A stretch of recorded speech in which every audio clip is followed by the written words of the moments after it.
RingCentral.com. RingCentral, voice of your business. Dub Nation, NBC Sports Bay Area is your home for complete Warriors coverage. Catch Steph and the squad all season long as Bob Fitzgerald and Kalina Azubuike call all the action. Tune in to Warriors pre- and post-game live, hosted by me, Bonte Hill, alongside NBA champ Festus Ezeli and Hall of Famer Chris Mullen. 1 hour before and immediately after every single game. Plus nonstop Warriors content with the NBC Sports Bay Area app. Authentic moments live here on NBC Sports Bay Area. Thanks for showing up, Dub Nation. Nothing beats catching your Warriors live, and nobody knows that better than you. So next time you want to hit up a game, Ticketmaster's got your back. As the official ticket marketplace of the Warriors and the NBA, even if you're headed to the game last minute, Ticketmaster gets you to the game so you can experience all the sights, sounds, and styles in person. Keep putting that jersey collection to use and get Warriors tickets today at Ticketmaster. Get tickets at Ticketmaster.com/Warriors. See you courtside again soon, Dub Nation. Hey, Dub Nation. If you're traveling to cheer on the Warriors this season, then the most important thing to pack is the United Airlines app. You can track your bags, change your flight or your seat, get a personalized map of the airport terminal, even talk to a live customer service agent. It's like having a travel agent in the palm of your hand for free. And yeah, that technically makes it a free agent. Download the United app and book your next trip today. United, proud to be the official airline of the Golden State Warriors. Being in your bag isn't just for players on the court. With DoorDash, all of Dub Nation has a bag too. Scrolling late night highlights? Have snacks on hand. Hosting a watch party? Get drinks, ice, and cups before tip-off. Low battery during tunnel walks? There's a charger delivered to where you are. DoorDash keeps your bag deep so you can keep up with the speed of the game. DoorDash, official partner of the Golden State Warriors. Curry, pump fake, fly-by, three ball, got it with the buzzer sounding! You've been listening to Golden State Warriors basketball on the Warriors Radio Network. Presented by United Airlines. For tickets, visit Warriors.com or call 888-GSW-HOOP. You wish you were here. This Odyssey Sports broadcast has been brought to you by Geico. Switch and save. Get more with Geico. You're listening to 95.7 The Game, KGMZ FM.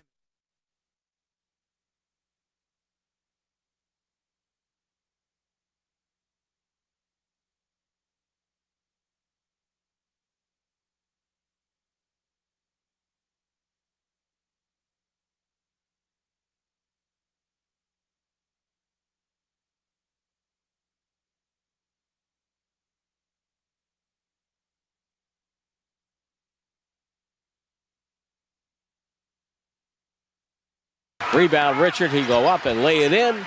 He'll have a 30-point game. And the ball thrown ahead to Westbrook. Ball game's over.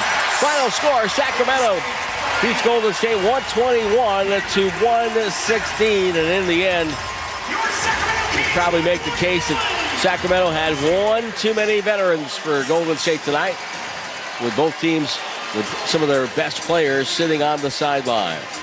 Well, Golden State splits the back-to-back, and tomorrow night, the reward, they get to fly to Denver and get ready for Nikola Jokic, and he is one bad man. Yeah, no doubt. A game that the Warriors had in the first half, didn't have in the second half, and just simply got outlasted by a group of veterans at Golden One tonight as the Sacramento Kings defeat the Golden State Warriors 121 to 116. You heard Tim Roy on the call there here on 95.7 The Game. Evan Giddings with you on Warriors Wrap-Up. Phone number right off the gate, 888-957-9570. Again, that's 888-957-9570. A game in which basically experience was better than youth. And a Kings team that the Warriors were outrunning, outgunning for the majority of the first half. A late Kings push carries over to the third quarter where the Warriors get immensely sloppy, allow the Kings to get back into this game, take the lead, and then a late 11-0 run at the end of that fourth quarter when it was tied 104 all gets the Kings over the edge, along with a Russell Westbrook triple-double, the 204th of his career. Dennis Schroeder, 11 points in the fourth quarter, a la his performance from a couple of years ago when he was a member of the Brooklyn Nets, walking into Chase Center with 19 fourth quarter points for those who remember that game a couple of Novembers ago. And he still continues to kill the Warriors in a game that I'm sure he had penciled as a former member of the Warriors last year. And he, along with Westbrook, DeRozan, just better than the Warriors youngsters tonight and a couple of the older Warriors that were in the game and available for this one. But overall, a Warriors win Warriors loss, that drops them to 5-4 overall. All 4 of their losses have been on the road. Meanwhile, the Kings advance to 3-5 and a 2-1 home record. I think this is a game that immediately jumps out to me as one being just simply the Warriors' youth coming back to bite them in the second half. I thought they played really well as a collective, as a starting 5 in the first quarter. Overall in this game, there's a lot of bright spots, and I do want to look at this from more of a positive standpoint, because these are the kinds of games without Curry, without Butler, without Green. Curry was ill tonight, didn't even make the trip to Sac. Butler was having issues with his back last night, didn't finish the half against Phoenix, didn't finish the game against Phoenix, didn't play tonight, and Draymond Green kind of getting the load management night off. This was a game that was going to be an uphill battle for the Warriors to start, and I think that because they got off to such a good start, Kuminga and Moody looked great in the first quarter. Post was playing physical in the paint. Podziemski, I thought, did a fine job tonight and nearly had a triple-double, and then Will Richard. I mean, what more can you say about this guy? In his first NBA start, by the way, he didn't play last night, and he looked as fresh as a daisy. First NBA start, 30 points for Will Richard. Second only in a Warriors player's first career start to Anthony Morrow, who had 36. And for those that remember Anthony Morrow, that guy could shoot. Will Richard just did a little bit of everything tonight. He was fantastic and continues to prove the Warriors' second-round gems that this front office can find them. I mean, 30 points in 34 minutes, a total of 7 rebounds for the 6'4" product, and 56th overall pick from Florida. He had a steal, only 1 turnover, went 10 of 15 from the floor, 5 from 8 from distance, and was a +3 tonight in a game that they lost by 5 points. So Will Richard was awesome. And we can go through some of the plays a little bit later that I thought really pointed to some of the experience that he showed as just a rookie. I mean, he had only scored at most 4 points in a game before, and he jumps off for 30 points tonight to lead the Golden State Warriors. Unfortunately, they lose 121-116, but overall, he was awesome. I thought Moses Moody, for a second consecutive night, and maybe more impressively on the tail end of a back-to-back, considering what he did last night against Phoenix. He had 24 last night. He had 28 points tonight and tied a career high with 6 3-pointers. Also made all 4 of his free throws. Didn't play outside of himself and was utterly, I thought it was great defensively, especially in that first half. He was locking up everybody. Had a play where he stuck on the hip of DeMar DeRozan. I mean, just tossed him. There's a play at the beginning of the second quarter that led to a Pods 3. I forget who was driving. It might have been Schroeder. Schroeder cut right down the lane. Moody came from the weak side and just 2 hands spiked the block to the floor. He had 4 blocks in this game to go along with 2 steals. As Moses, stay ready Mo, he was ready tonight and played both ways. I thought that Kuminga was really good in the first half. I thought that he did not have a great second half. I thought that the center position largely for the Warriors tonight didn't give them a lot of production. 0 of 10 combined between Post and Horford. I thought they both competed on the defensive end. You saw Post with a couple of blocks. You saw Horford with a couple of steals, as well as 7 rebounds in 27 minutes. And Horford had to play big minutes just because Post wasn't giving them much, and the Warriors really didn't have any sort of presence on the outside. It was, I thought that Kerr should have gone away from him, but the more that I was thinking about it after the game down the stretch, I'm not really sure who they should have gone to if they're going to play small. A game that you knew your bench was going to be stretched thin. Pat Spencer had to play 17 minutes tonight. Was not great, a -21. Buddy, I think, had a good first half and then had a Buddy Hield kind of second half where you didn't exactly know what kind of Buddy you were going to get. I thought GP2, maybe because he hasn't played a whole lot lately, I thought he was fine, but overall a little sloppy. He had 1 really bad turnover right before the beginning, right before halftime, right before the second quarter ended that kind of helped the Kings get from a 12-point deficit to a 5-point deficit, where the Warriors had played a solid, I thought a really good first half, but didn't have as big of a lead as they probably should have. And then in that third quarter, it just plagued by sloppiness. Like Steve Kerr, and you'll hear him in a little bit, but Steve Kerr talked about the turnovers and the points off turnover margin, 30-11. So the Warriors were minus 19 in that category. It wasn't just the turnovers in that third quarter. It was the fouls. They were in the bonus, the Kings were, for 9 minutes and 3 seconds. And you're just not going to win a lot of games when another team is shooting 18 free throws in a quarter. Now, free throws are up across the league. You could say there's more ticky-tack fouls being called than ever, a lot of whistles. I hear you. But the Warriors were responsible for the majority of those foul shots in the third quarter and largely in the second half for the Kings because they could not defend without fouling to start that third quarter. Kuminga pick up a couple of cheapies. Pods had one, and Post had one. They had 3 fouls in the first 45 seconds of the third quarter, and that just can't happen if you're trying to play defense. Makes it tougher to stay on a guy.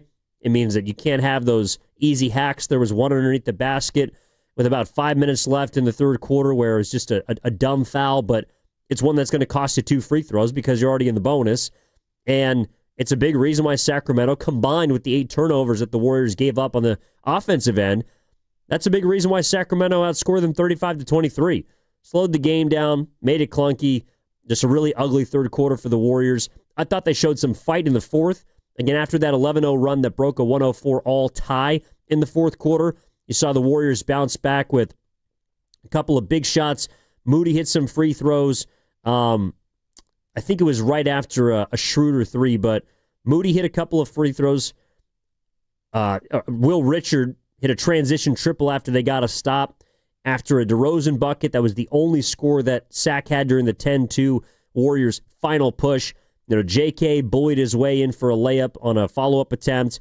After they get a missed jumper by Westbrook, Richard drives, creates a Podziemski three-pointer on a drive-and kick, which makes it 117-114. And unfortunately, that's the closest the Warriors got because DeRozan came back down, had a chance to ice it, missed. And then the Kuminga possession where I thought that because he wasn't shooting it well in the second half, he second-guessed the open 3 from the top of the key, which could have tied the game. Okay, that's fine. Gets into the paint, frees up an open shot as he loses his man, and unfortunately, he just missed an open turnaround, which is going to happen. But, again, I think there was fight from the young Warriors tonight, but they were just outlasted by the Kings veterans. And on the road, the lights, maybe a little bit too bright. I think you can look at this hopefully down the road as a stepping stone game for some of those young Warriors, but overall a game that you would have liked to have considering the start. But the way that they played in the second half, I think we can all agree the Warriors as a whole, even down Curry, Butler, and Green, they just did not deserve to win that game. So 888-957-9570 is the number. Evan Giddings with you on Warriors Wrap-Up. We got Cam, we got Pasta in the house as well, and taking your calls as well as your texts. Let's start off with Adam, who's in San Jose. Adam, what's going on, man? Good evening. How we doing? Good evening. Good, thank you. I just had a couple of thoughts. So thus far, Uncle Horford seems to be a major downgrade from Kevon Looney. He's just looked absolutely terrible on both sides of the ball through the first 9 games of the season. It really makes you realize why no other team pursued him during the Kuminga drama. I think we just need a true, consistent center who is not just a threat from the arc. I feel like we always go after a center who can shoot the 3 ball, but we need someone that can really protect the paint, score on the inside, and really do what a true center is meant to do. My next point is about the white Shohei Ohtani. Turnovers continue to be our worst enemy, and it doesn't help when Pods turns the ball over the way he does. I know Kuminga had a number of turnovers as well, but what really irritates me about Podziemski is his decision-making. He drives the ball. He likes to play at a fast pace. He gets the ball downhill, gets into the paint, jumps up, has no outlet, either gets called for the travel or takes a bad shot or throws the ball away. He has no plan on what he's going to do once he gets inside the paint. I would love to see Will Richard start alongside Curry in the backcourt. maybe that's an adjustment Kerr can make because Pods, although he nearly had a triple-double tonight, he was plus 14. I think he could have done a lot better, and I kind of want to say he caused us this game. On an ending note, what a game by Will Richard. Please pass the message to Draymond to keep his hands to himself. I got you, Adam. Yes, he does wear number 3. That's a little bit of a deep cut there, but points taken. I'm with you on Horford. I think that there's a. I don't want to. What is it? Does it go DEFCON 1 down? Is DEFCON 1 the easiest or kind of like the lowest one, like the where you get marked and you start to get flagged? Like we're moving in that direction. I think it's not something that I'm concerned about. I guess for the law, like I have to imagine that Al Horford is going to be better than he's been. He's 5 for 25 from 3-point range to begin his time as a Dub. But the radar's up. Like, the center position is still an issue for the Warriors. And I talked about this last night. Like, I think Post has been good, but Post has not shot it well on the road. We talked about it in Warriors Live also tonight. After another couple of misses, just want to make sure I get this right here. So Post, who goes 0 for 3 tonight, he's now 2 for 12 from 3 on the road. Like, he shoots really well at Chase Center, but he does not shoot it well when he leaves that building. I thought overall, Post and Horford in terms of, interior defense and like they're not guys that are going to give you any post play, Adam. I thought they competed defensively tonight. I thought that Post was solid on that end of the floor. I thought Horford was fine and definitely cleaned up some stuff for him. But they're on the floor offensively to space things and to knock down open shots. And when you can't do that, I'm sorry, that's not going to fly. Like Al Horford being 0 of 8 and 0 of 7 from 3, that's going to kill you. Quentin Post, 0 points combined in 43 minutes tonight from the center position. You got 0 points. That's an issue. So I'm with you on the center concern. I do have to push back on the Pods point, though. And while I don't think that Pods has been great this year, tonight's not the night where I would look at him as the guy that cost you the game. In fact, I don't necessarily think it was any one person that cost you the game. I think it was the 19 total turnovers. I think it was the 18 free throws in the third quarter, which is a little bit of everyone fouling, a little bit of everyone being sloppy. Pods did have 4 turnovers, yes, but he was also on the ball a lot more than he usually has to be. Like I don't think he's a point guard, but he was playing point guard tonight. And so I think considering the circumstances, like a 9-to-4 assist to turnover ratio is not perfect, but it sure as heck ain't bad, especially considering some of the others that we saw tonight. Kuminga was not very good with the ball. He had 6 turnovers in this game. And in fact, he would have fouled out if they hadn't re-signed one of his fouls from the third quarter. So, JK probably could have played 40-plus minutes tonight. In fact, I think the Warriors might have needed him to, but he wasn't available because he was in foul trouble a lot in the second half because he picked up a couple cheapies. I thought he was really good in the first half. I thought Kuminga largely controlled the first quarter. I thought he was patient. I thought he was letting the game come to him. And in the second half, and maybe it was because of the fouls and his playing time was kind of clunky as a result of it, I just didn't really feel like he was in a great rhythm. And again, I don't think he's the one that cost them the game. I think as a collective, they cost themselves the game by how sloppy they were as a group. But I would not point at Pods as being the reason why the Warriors lost this game. I mean, you said it. He was a plus 14 in a game they lost by 5. But that's just me. All right, let's go to Shaka, who's in Berkeley. Shaka, good evening, man. What's going on? You're on Warriors Wrap-Up. What's up, man? How you doing, man? I'm good, Shaka. How are you? Well, I'm blessed by the best, man. I was watching the game, man, and what I saw wasn't a lot of energy. We were leading, but you saw the team kept fighting. Sacramento, kept fighting And my thing with the centers is we got 2 7-footers.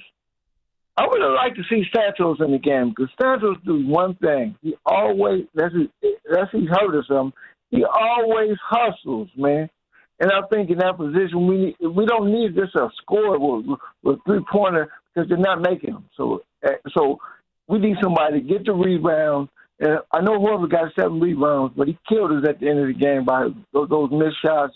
And they controlled the boards at the end of the game when they was coming back. And so I just believe Kuminga got the second, third, and fourth foul in a matter of minutes. And I think that's the coach's job to watch the players when they get in foul trouble. It should be somebody, hey, he's got 3.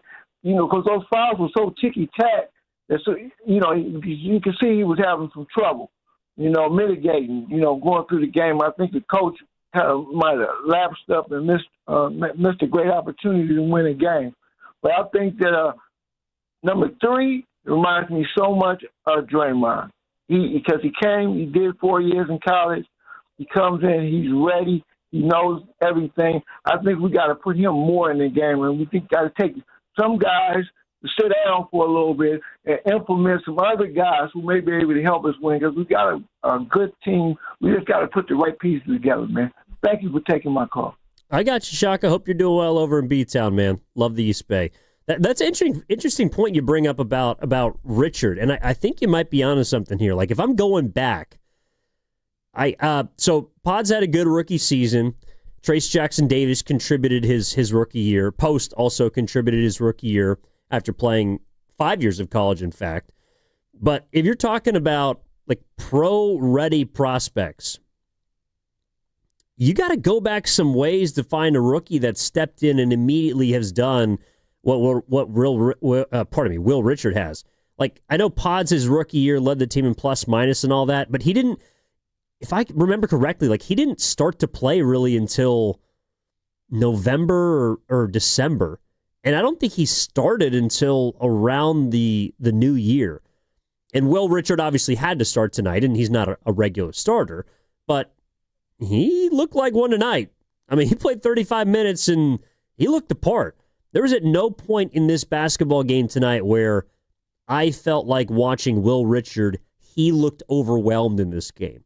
And sure, he made a couple of mistakes and has made a couple mistakes. Like that happens. He's a rookie.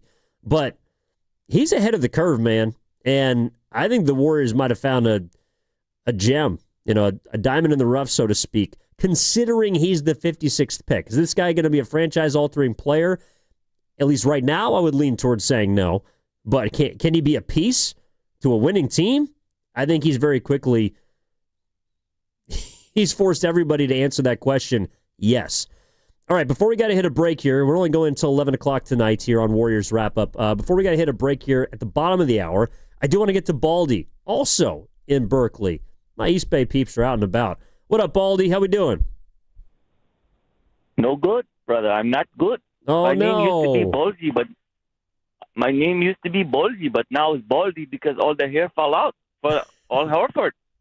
Al Horford, 45 years old, older than me. Oh, I thought Baldy. I was old, but this guy, he's not good. But please, I'm very stressed out. I have a problem with my wife. She's not happy no more. I'm very not good right now. No delivery. I do the Uber Eats.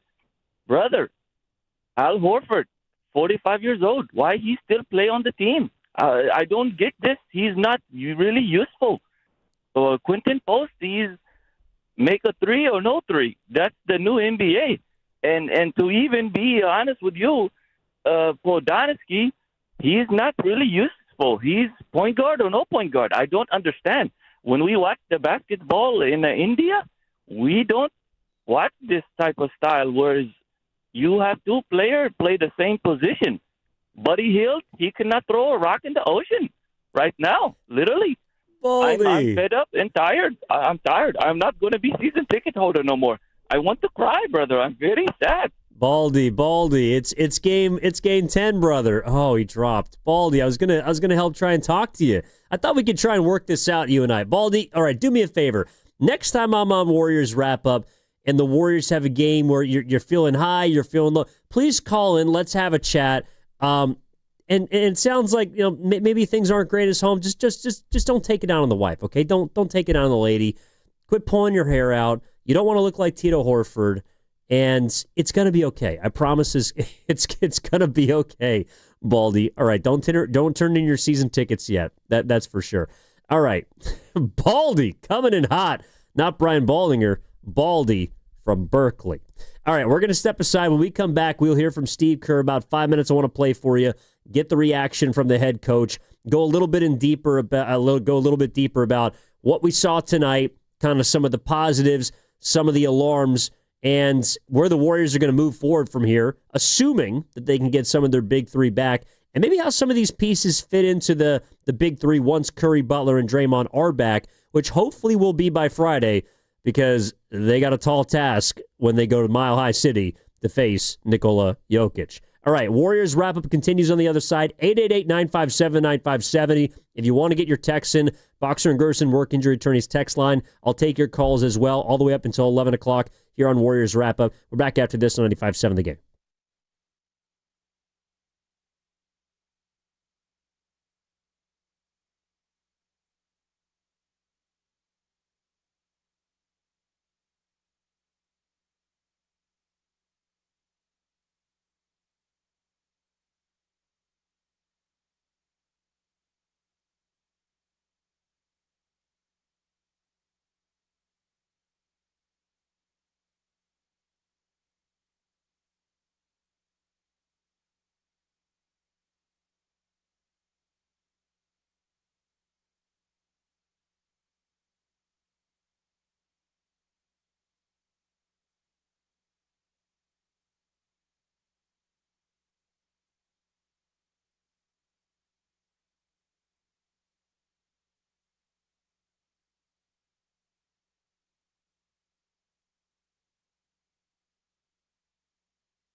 Pajemski, full speed in the front court.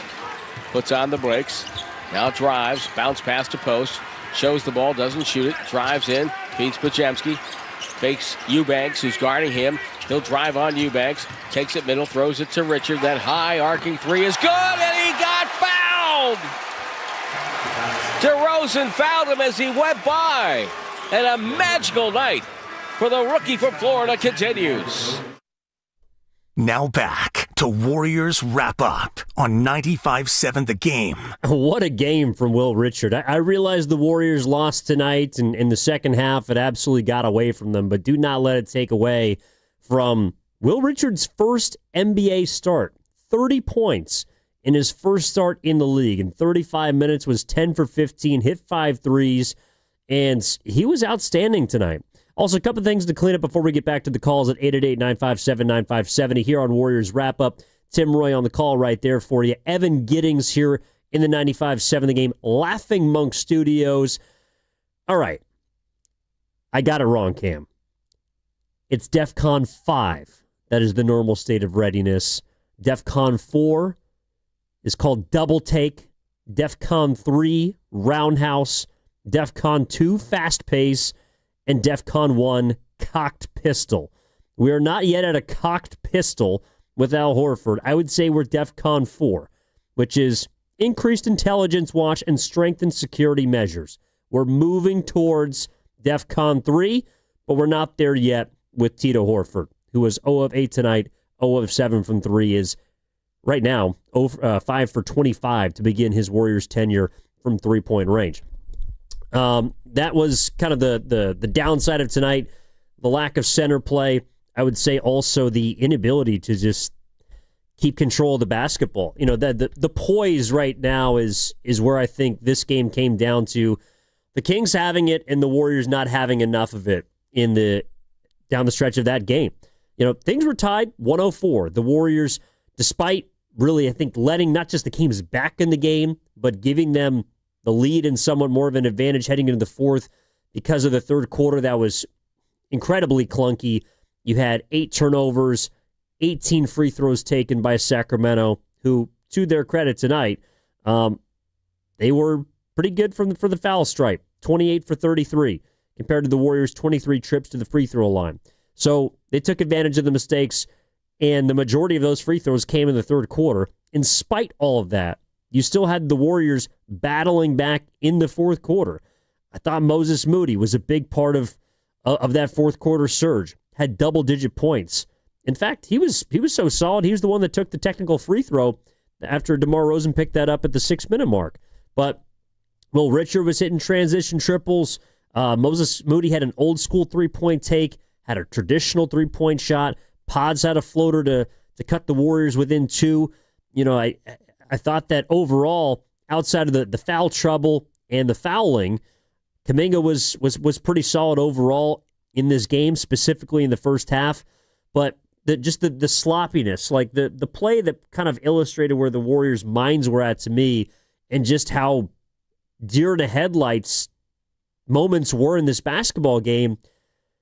They started the fourth quarter with an 8-second violation. That's a basketball team that is flustered. And I thought that they lost their cool at different points throughout the third and the fourth. And in spite of all that, they were right there. So you got to give them credit for fighting. I think, and we talked about this during pregame too, I thought what Steve Kerr wanted tonight from the Warriors, and Moses sort of said it last night, was energy, crashing the boards, and pace.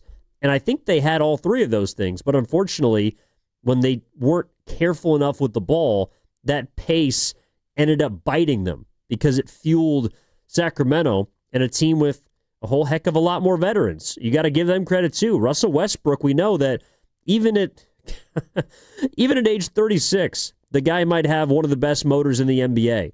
And a triple-double for him, 204th of his future Hall of Fame career.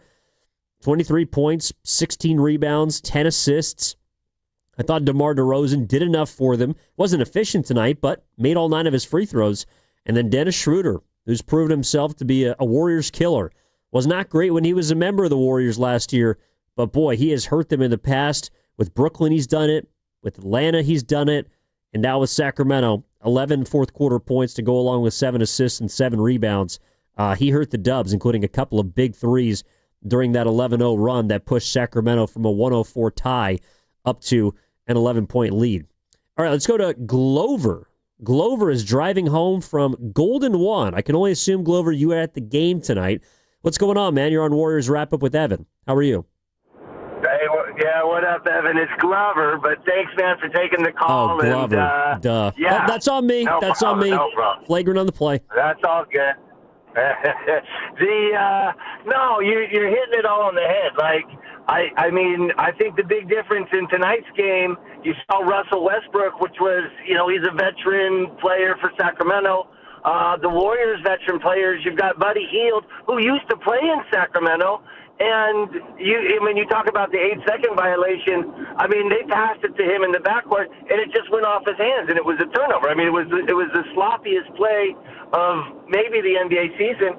And then, Al Horford, it's just tough. And so you got to think if they had just left it in Will Richards' hands and Mooney's hands, I thought Kuminga could maybe go for 50 tonight. The stage was set.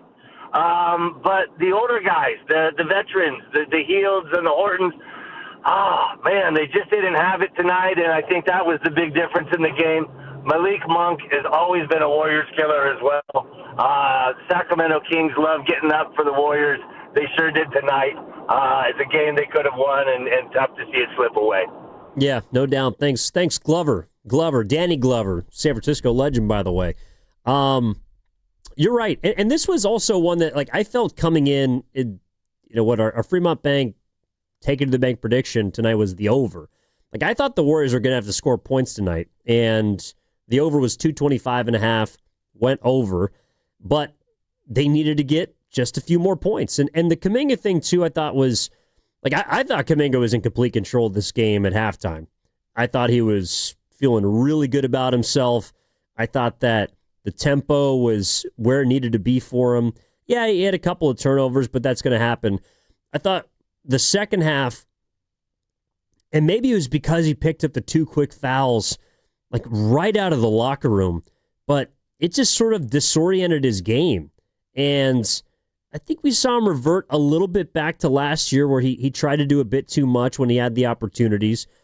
And so, that sort of impacted his game, but like just because his minutes were fluctuating because of the fouls and he had to come off the floor, they brought him back with 5 minutes left because Kerr was like, we got to play him even with 5 fouls. If you foul out, that's fine, but we need our best players on the floor. I just don't really think he got into much of a rhythm in that second half. Whereas in the first half, he was in a great rhythm, was knocking down threes, felt like he could get to the free throw line whenever he wanted. He did have one split down the stretch of the second quarter, which was also kind of a part of a clunky ending to that period for the Warriors that allowed Sac to get back and trim what once was a 13-point lead for the Warriors, eventually to a 5. But, I mean, he's another good rebounding night for Kuminga. Gave you 36 quality minutes. And, again, I don't think that he was the reason why they lost the game. I don't think any one player was the reason why they lost the game. You did bring up an interesting point, though, Glover, about the vets. And I think that's an astute observation. The vets for the Kings were not just a little bit better than the Warriors' young players, but they far outclassed their veteran guys. Like, Buddy was good in the first half, kind of a no-show in the second half.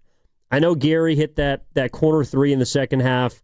I think it was in the third quarter, but largely didn't have much of an impact on this game. If you want to call, Horford is a veteran, but if you want to call any of the other guys not starting in this, I wouldn't consider Santos a vet, TJD, Spencer, but those guys weren't particularly great in this game. Horford he just didn't have it. And honestly, he hasn't really had it to start his time with the Warriors. He's competed on defense and he's given them rebounding. And I think that Kerr likes having a veteran on the floor. That's why you saw GP2 and Horford in during crunch time. But if there was another option, like if Post had been playing well tonight and had it going, Post would have closed this game. And that's kind of who I wanted to see Kerr go back to. But I understand where if both don't really have it and you have to play one of them, we know who Steve Kerr is. he's going to lean into the vet. And I can understand him going to the champion in a moment like that, even though Al Horford unfortunately had just a poor shooting game. All right, Steve Kerr, speaking of, spoke after the game, after the 121-116 loss to the Sacramento Kings, talked about a myriad of things, and here it is in its entirety. Cam, Steve Kerr, after the loss. Jonathan attacked. He was aggressive. We got him the ball quite a bit. He helped us get off to a great start. Really gave a fantastic effort. Played really well. I think the lesson for him and for our team is just how important every possession is. I thought the game changed with some turnovers mid-second quarter. Probably should have gone into halftime with a 12-point lead. Instead, it's 5, I think. And we're trying to do too much. We're trying to create too much when there's nothing there. And in the end, the story of the game was the turnovers. It's 30-11 points off turnovers, and it's a great lesson for our young guys. It's hard to win in this league. Every possession matters, and especially with the pace and the three-point shooting today. You turn the ball over with a careless play, it's automatically a layup or a 3 at the other end, and the whole momentum shifts. And so it takes a lot of discipline to play 48 minutes and keep making the right play over and over again. And so I love the effort tonight, but I thought we got a little too ambitious, and that led to some turnovers that really hurt us. I think you had 11 fouls. I'm sorry? I think you had 11 fouls in the third quarter. Yeah. And that's the quarter you lost by 12. You say it often, but turnovers and fouls. Yeah. I mean, it's, defending without fouling is so important for a number of reasons, right? And part of it is obviously you don't want to give up cheap points, but it's hard to play offense when you're taking the ball in net over and over again. And so I think they shot like 15 free throws in the third, and that was the other key, was turnovers and fouls. So, like I said, amazing effort by our guys. I'm really proud of them. And this should be a great learning experience for our group in terms of, what it takes to win a game, especially on the road, and we'll learn from it. What did you think of Westbrook and what he's kind of... Russell was great. Yeah. I thought, they got great effort and production from all their vets. DeRozan took over that third quarter, getting fouled. Russell was incredible all night. And then Dennis, down the stretch, making big plays. Do you have any water, Remy? Yeah. Thank you. So I thought it was a vet game, for them where they... Thank you. I just thought they made the plays. They kind of used their savvy to get to the line, to beat us in certain spots, to, bait us into some turnovers. And our young guys got a lesson. Yeah. Speaking of vets, you said all along you're not worried about Al. When you have a player, especially a veteran player, struggling the way he is, what can you do to help get him back? Just got to keep playing. I thought Al played a great basketball game tonight. The ball didn't go in. He took all the right shots. They all look good. They're going to go in. He's Al Horford. We know what kind of shooter he is. His presence defensively, his rebounding. He's a hell of a player. It's just a slow start for him, to be expected, honestly, when you go to a new team. And I'm not worried about Al at all. Man, Will was amazing. This guy from the beginning of camp has shown he's an NBA player, and the experience, the poise.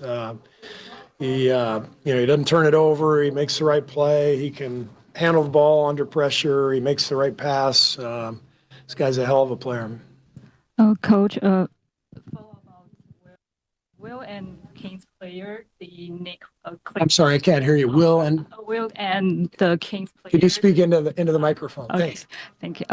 Will and the Kings player, the Nick Clifford, they both rookie, and they both have the 4 years college basketball experience. And you always mention about how important about those experience. Yeah. I was wondering, what's your impression those young players have been able to fit in the NBA so quickly? Yeah, the college experience is a big deal. Will played and won a national championship last year, and all those big games, all that learning that comes from playing under pressure, understanding what wins, it all matters. And so most players in the league today, come in with very little experience and playing big games. And it's hard for them to, suddenly be thrown into the deep end. And so the benefit of guys like Will and Quentin is you get all those reps at a high level in college. You're just, more ready for what you're facing in the NBA. Where are you seeing growth from Moses? Moses has just found his groove, shooting the ball, obviously, and he's found his conditioning. To miss 2 weeks of camp is really difficult, especially when camp is only 3 weeks and you start right into the season.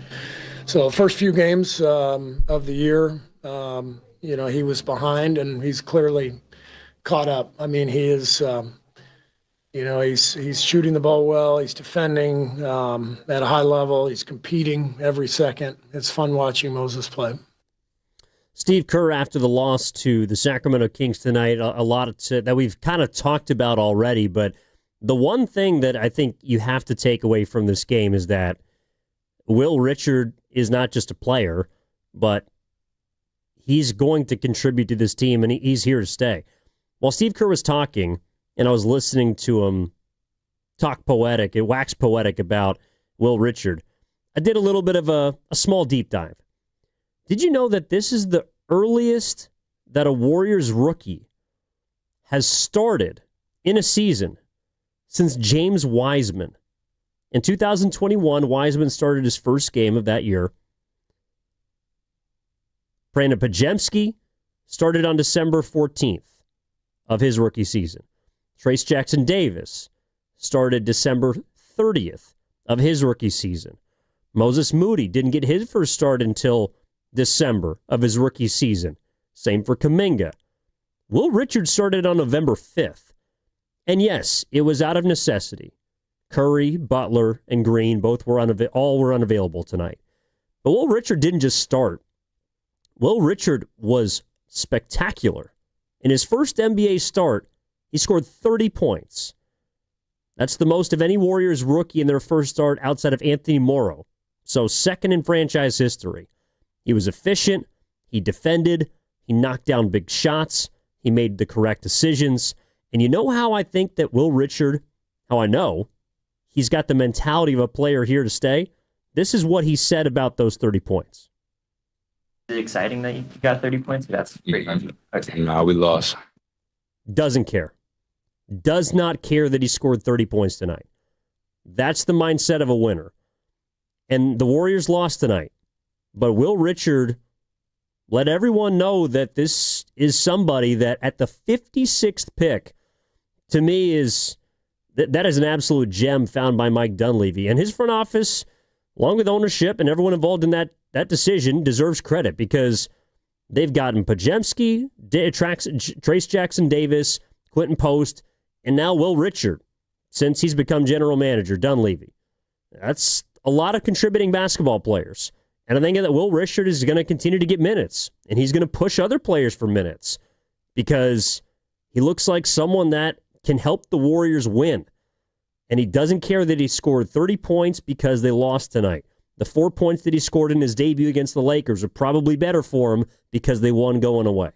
That's the kind of guy that I want on my team, and I think that's the kind of guy that Steve Kerr wants to go into battle with. So, tip of the cap to Will Richard because first NBA start, he scored 30 points. That's pretty impressive. All right, as we wrap up here tonight, I do want to remind everyone that we'll be back, obviously, tomorrow, 6 a.m., Spadoni and Shasky, 10 to 2, Steiny and Guru, 2 to 6, Willard and Dibbs. And it is the Warriors Summit tomorrow over in Pleasant Hill at Jack's Bar and Restaurant, a fantastic venue. Begins at 4 o'clock, but Willard and Dibbs will be live there beginning at 2. So come on out, bring as many people as you can, show up with fans, show up with fam, and have a good time with the 95.7 The Game family. That's, again, the Warriors Summit tomorrow beginning at 2 o'clock, and then Steiny and Guru, along with Spadoni and Shasky, will join them at 4 o'clock for the final 2 hours. Going to be a lot of fun on the off day before the Warriors get set for a road tilt with Denver, and then they come home on Sunday for a matchup with Indiana, and then they hit the road for, I believe, 7 or 8 between the Midwest and the East. So a lot of fun coming up for the Golden State Warriors. Yes, 5-4. Not the ideal start to the season, but continuing to learn a lot about this team at still in infant stage of this season. Just a little over 10% done and a long ways to go during this 6-month trek. So everybody hanging on tonight, we appreciate you tuning in. Everyone who called in, everyone who texted in. I see you 510. I see you 415. Yes, Jack's Bar in Pleasant Hill, not in San Bruno. Pleasant Hill. They have a lot of great locations, but tomorrow will be in Pleasant Hill. So lock in for the Warriors Summit. They're all right here on 95.7 The Game. My name is Evan Giddings. A big thank you to Cameron Williams, who had the line of the night. It doesn't look like Tito Horford's going to be wanting to babysit any longer because he did not play that well this evening. But Cam also hit me with one in the second quarter, which is the kids are going to be all right. The kids are going to be all right. And I think Richard is going to be just fine. All right, big thank you to Pasta as well. Steven Risotto helping us cut up everything for you here at our Laughing Monk Studios. My name is Evan Giddings, again saying good night. Warriors fall tonight, 121-116. We'll talk to you bright and early tomorrow on your home for Golden State Warriors basketball, 95.7 The Game. Take it easy, everyone. Confident about Aaron Glenn, I have no idea. I feel like if they didn't win a game, he'd probably not keep his job. But